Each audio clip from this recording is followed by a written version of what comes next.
এটা হয়েছে কিভাবে হয়েছে।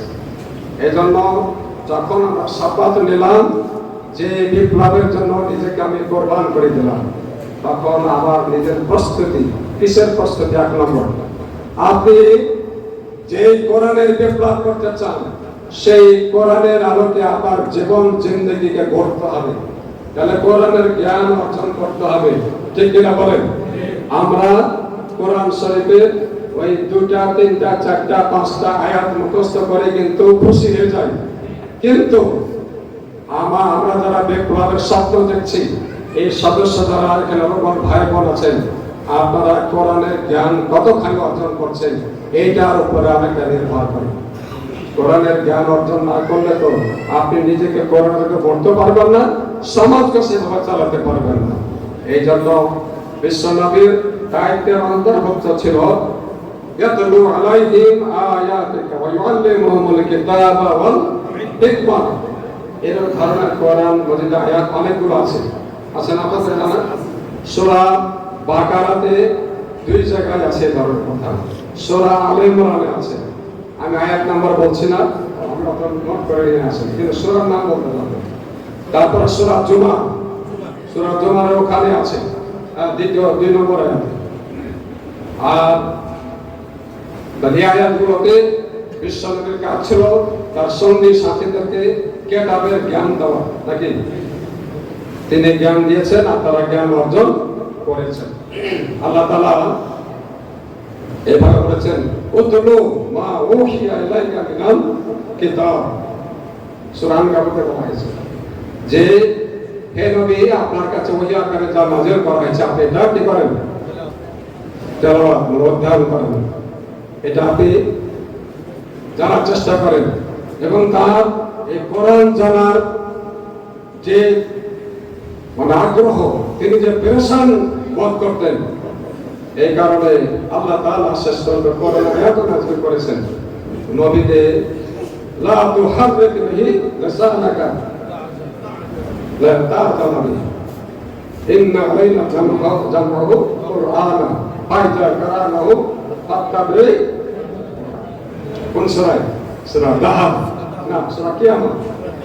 সূরা কিয়ামতে বলা হয়েছে, সূরা কিয়ামত, যে হে নবী আপনি এত তাড়াহুড়া করেন না, এত তাড়াহুড়া করে যেবার পড়েন না। কোরআনকে আপনার মুখস্থ করে দেওয়ার, আপনার আত্মস্থ করে দেওয়ার দায়িত্ব কে নিয়েছেন? আল্লাহ নিয়েছেন। তাহলে এই কোরআনকে জানার যে পেরেশানি নবীর মধ্যে ছিল, এই জন্য আল্লাহ তাআলা নবীকে ওইভাবে শান্ত রেখেছেন যে তাড়াহুড়া করার দরকার। আপনাকে এটা বুঝাবার এবং আত্মস্থ করানোর দায়িত্ব মাবুদের, আল্লাহর দায়িত্বে থাকে। তো ভাইরা, সেই পেরেশানি বোধকে আছে আমাদের। আমরা রিপোর্ট রাখার লাগে আপনারা চায় পড়ে ঠিক করে দিই, ঠিক কিনা বলেন? এরকম হয় না আমাদের? কিন্তু কোরআনকে বোঝার জন্য, কোরআনকে জানার জন্য রিপোর্ট ছাড়া আর কতখানি আমরা তেলাওয়াত করি, কতখানি অধ্যয়ন করি, এটা আমাদের জানতে হবে। তো এই জন্য কোরআনের আলোকে নিজের জীবনকে আমাদের তৈরি করতে হবে। অন্য জায়গায় আল্লাহ তাআলা বলছেন, আফামান ইয়ালামু আন্নামা উনজিলা ইলাইকা মির রাব্বিকাল, এই সূরা রাদের আয়াত বলেন, আফামান ইয়ালামু আন্নামা উনজিলা ইলাইকা মির রাব্বিকাল হাক্কু কামান হুয়া আমা ইন্নামা ইয়াতাযাক্কারু উলুল আলবাব। সূরা রাদ, এটা সম্ভবত 2য় বা 3য় কথা হবে। আল্লাহ বলছেন যে ওহী আপনার কাছে নাযিল করা হয়েছে, যে আয়াত নাযিল করা হয়েছে, এটা যারা জানে তারা কি, যারা জানে না ওই অন্ধদের মধ্যে একসমান হবে? একসমান হবে না।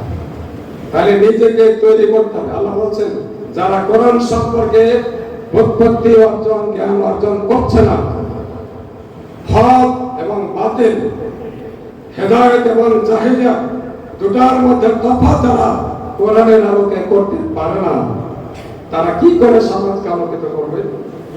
এই জন্য আল্লাহ তাআলা বলছেন যে যারা কোরআন সম্পর্কে জানে না তারা অন্ধ। তারা কি? তারা অন্ধ। সূরা আল-ফাতির সূরা আল-ফাতিহা ৭৮ আয়াতের মনে আসে না, আর এখানে আসে। তো সূরা আল-ফাতিহা এরকম কথা আছে, আমা ইয়াস্তাবিল আমা ওয়াল বাসীর ওয়ালা যুলুমাতু ওয়ালা নূর ওয়ালা জিল্লু ওয়ালা হারুর আমা ইয়াস্তাবিল আহইয়া ওয়ালা আমওয়াত। খুব সুন্দর সুন্দর কথা। সূরা আল-ফাতিহা অত সম্ভবত দ্বিতীয় রূপে হবে বা তৃতীয়। সূরা আল-ফাতিহা আল্লাহ বলছেন আমা ইয়াস্তাবিল আমা ওয়াল বাসীর, অন্ধ আর দৃষ্টিবান এক সমান, রোদ আর ছায়া দুটো কি এক সমান, আলো এবং আঁধার দুটো কি এক সমান, মৃত এবং জীবিত এই দুটো কি এক সমান? এক সমান নয়, নাকি বলেন? এই জন্য আল্লাহ তাআলা দৃষ্টান্ত দিয়ে বলছেন যে যারা কোরআনের জ্ঞান অর্জন করে না, যারা কোরআনের আমাকে নিজের জীবনকে গড়ে তোলে না, তারা হচ্ছে অন্ধের মতো, তারা হচ্ছে মৃতের মতো, তারা হচ্ছে অন্ধকারের মতো। নাকি? আমার গলাটা খুব বসে আছে তো, কথা শুনতে ভালো লাগবে না, হ্যাঁ, কিন্তু আমি চেষ্টা করছি। তো এই দৃষ্টান্ত কে দিয়েছেন? আল্লাহ পাক দিয়েছেন। তাহলে আগে এই বিপ্লবীদের জীবনকে চেঞ্জ করতে হবে কোরআনের আলোকে, ঠিক আছে? সেইভাবে কি ভাইরা আমার বোনেরা কোরআন পড়েন? কেউ কেউ পড়েন আলহামদুলিল্লাহ, আর অনেকে খালি রিপোর্টে টিক মারার লাগা পড়েন। এইভাবে চললে কিন্তু হবে না। তাহলে দায়িত্ব এক নম্বর কি নাম কি? কোরআন জানতে হবে এবং কোরআনের আলোকে জীবন করতে হবে। রাজি আছেন তো নাকি বলেন? এটা হচ্ছে এক নম্বর দায়িত্ব। দুই নম্বর দায়িত্ব, যারা নিজের জীবন জিন্দেগিকে আল্লাহর সন্তুষ্টি অর্জনের জন্য বিক্রি করে দিয়েছেন, কোরবানি করে দিয়েছেন। কোরবানি তো করেছেন তাকে, জবাই হয়ে যায়নি, কিন্তু শপথ নিয়েছেন কি বলে? আমরা কোরবানি করি কোরআনের একটা আয়াত বলে, ইন্না সালাতি ওয়া নুসুকি ওয়া মাহইয়ায়া। এই কোরবানি ভাষা বলেন কি না? বলেন না? তো শপথে আয়াতটা পড়েন নাই? তার মানে নিজেকে তো জবাই করে দিয়েছেন, কোরবানি করে দিয়েছেন। তাহলে আপনার নিজস্ব সত্তা আছে? আর নিজের কিছু আছে? এই জীবন জিন্দেগি সম্পদ কার জন্য? আল্লাহর জন্য। এইটাই তো উপরে একটা শপথ পায়া, নাকি বলেন? সেটা যদি হয়ে থাকে তাহলে আমার সমস্ত কাজের কেন্দ্রবিন্দু হতে হবে আল্লাহর সন্তুষ্টি অর্জন, ঠিক কিনা বলেন?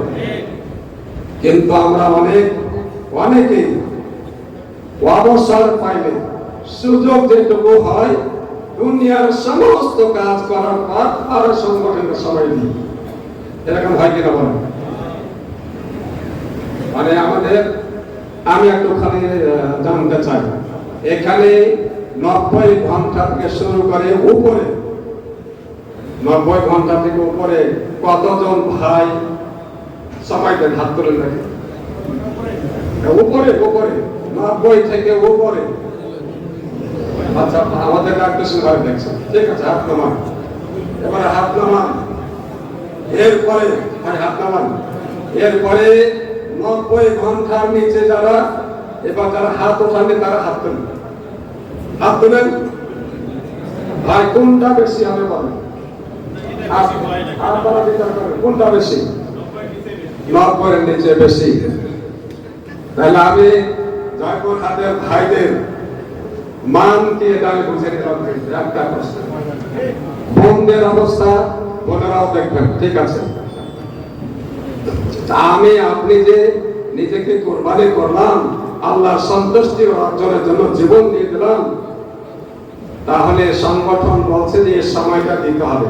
তো কই দিচ্ছে ভাই? খালি স্বপ্ন দেখলে হবে? স্বপ্ন বাস্তবায়নের জন্য ময়দানে নামতে হবে, ঠিক কিনা বলেন? সুযোগ চলে যাচ্ছে, সুযোগ হাতছাড়া হয়ে যাচ্ছে। যেমন ইলেকশনে ডিক্লারেশন আসবে, আর নতুন করে লোক দলে ভর্তি করতে পারবেন না। সবাই লাইন নিজ নিজ লাইন নিয়ে নেবে, ঠিক কিনা বলেন? এখনই সুযোগ কত বেশি লোককে আমরা জামাত ইসলামীতে ভর্তি করবো, ঠিক কিনা? তাহলে এই সময়টা দিবেন না আপনারা আর বলবেন যে আমরা বিজয় লাভ করবো, কি করে সম্ভব? How is it possible? সম্ভব? তাহলে যারা পরে হাত তুলেছেন এখন কি করবেন এটা আপনাদের দায়িত্ব, নাকি? যে কথাটা বলছিলাম যে আল্লাহর সন্তোষ অর্জনের এই জন্যই আমাদের সমস্ত কাজের কেন্দ্রবিন্দু হবে। এটার জন্য আল্লাহ তাআলা কোরআন শরীফে বিভিন্ন জায়গায় বলেছেন, ঐশ্বরাবাদে বলেছেন এক জায়গায়, والذين صبروا ابتغاء وجه ربهم والذين صبروا ابتغاء وجه ربهم وأقاموا الصلاة وأنفقوا مما رزقناهم سرا وعلانية ويدرؤون بالحسنة السيئة। সূরা রাদ 22 নম্বরে এটা কথা বলছেন যে আল্লাহর সন্তুষ্টি অর্জন করার জন্য এই লোকেরা ধৈর্য ধারণ করে। তবে এই কাজ করতে গেলে অনেক মুসিবত, অনেক বিপদ, অনেক কোরবানি, অনেক ত্যাগ, কিন্তু সব কিছুকে শুধুমাত্র আল্লাহর সন্তুষ্টি অর্জনের জন্যই তারা এটাকে বরদাস্ত করে নেয়, মেনে নেয়। আর যারা এই কাজ করে তাদের জন্য ওই রূপতেই কিন্তু পুরস্কারের কথা বলা হয়েছে, জান্নাতু আদনি ইয়াদখুলুনহা ওয়া মান সালাহা মিন আবাইহিম ওয়া আজওয়াজিহিম ওয়া যুররিয়াতিহিম ওয়াল মালায়েকাতু ইয়াদখুলুনা আলাইহিম মিন কুল্লি বাব সালামুন আলাইকুম বিমা সাবারতুম ফা নি'মা উকবাদ দার। আল্লাহ বলেন যারা এইভাবে কাজ করবে, জীবন জিন্দেগিকে আল্লাহর রাহে উৎসর্গ করে দিয়ে ময়দানে দৌড়া ঝাঁপা করবে, তাদের জন্য আল্লাহ তাআলা বলছেন পুরস্কার, তাদেরকে জান্নাতে দেওয়া হবে। শুধু তারা যাবে না, তাদের পিতামাতা, তাদের স্ত্রী, তাদের সন্তানদেরকেও জান্নাতে একসাথে থাকার সুযোগ করে দেবেন আল্লাহ তাআলা। এবং বিভিন্ন গেটে ফেরেশতারা থাকবে আর তাদেরকে সাদর সম্ভাষণ জানানো হবে, সালামুন আলাইকুম বিমা সাবারতুম। তোমাদেরকে সাদর সম্ভাষণ, শান্তি আর শান্তি, কারণ তোমরা ধৈর্য ধারণ করেছিলে। কথা বোঝা গেল? এবং এখানে চিরদিন থাকো, মানে এটা হচ্ছে শান্তির আওয়াজ চিরদিনের জন্য। ভাই এই পুরস্কার পাওয়ার আকাঙ্ক্ষা নাই আমাদের? আছে। 2 ঘন্টাকে 60 ঘন্টা 70 ঘন্টা দিয়ে জান্নাত পেয়ে যাবেন? বলেন, পাওয়া যাবে? যাবে না। ওখানে বলা হয়েছে নামাজ কায়েম করে আর অর্থ খরচ করে, কখন? সিররাও ওয়ালা নিয়াম, মানে রাতে এবং দিনে তারা অর্থ দাও খরচ করে। এগুলো আমল থাকে, এটাতে আল্লাহর সন্তোষ অর্জনের জন্য এই কাজ করবে। আমাদের এখানে অনেক লোক আছে, আপনাদের এখানে নয়, আমাদের চাপাইতেছে। হ্যাঁ, আমি যেহেতু জানি না, এখানে কিছু কিছু ভাই কলেজের প্রফেসরি করে, বুঝছেন? তারপরে কি হয়েছে, কিসের ব্যবস্থা ল্যান্ডে ঘোলাপা না কি বলছে এগুলো, হ্যাঁ, মানে যে সব কিনছে আর বিক্রি করছে। হ্যাঁ, তারপরে ফের হোমিওপ্যাথি দোকান দিয়ে বসেছে। আচ্ছা, সংগঠনের সবাই দিবে কখন বলেন তোমরা? আপনাদের এলাকায় না এরকম? হ্যাঁ, যে মসজিদের ইমামতি করে, তারপরে ফের মসজিদের ফুরকানিয়া মাদ্রাসা শিক্ষকতা করে, আবার ফের প্রাইভেট পড়ায়, ফের পারলে হোমিওপ্যাথির চেম্বার নিয়ে বসে।